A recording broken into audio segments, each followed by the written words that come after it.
Here come the Fed rate cuts, and maybe a very big one. The Federal Reserve looks poised to pivot from holding rates steady to cutting, and the conversation has shifted from if to how aggressively. For months, policymakers have walked a tightrope, balancing sticky inflation with signs of economic slowing.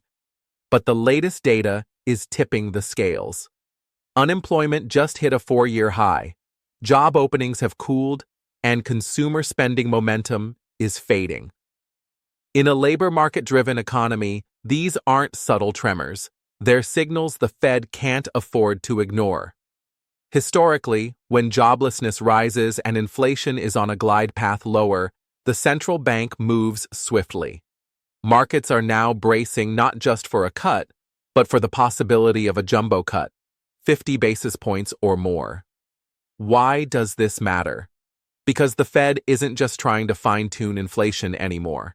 It's trying to prevent a sharper downturn. Cutting sooner and deeper would be an admission that risks to growth now outweigh inflation fears. Mortgage rates have already begun drifting down in anticipation, with 30-year rates touching year-to-date lows, a tailwind for housing demand after a sluggish spring. But caution is warranted. A larger-than-expected cut could fuel volatility. Bond markets might celebrate, equities might overshoot, and housing could see a short-term demand surge that runs headlong into tight inventory. That would reignite affordability challenges even as financing costs ease. The Fed is entering a new phase of its playbook. The story for the next several months isn't just about inflation and jobs.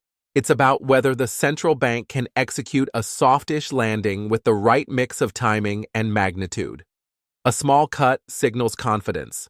A big cut signals concern. The market's betting on the latter.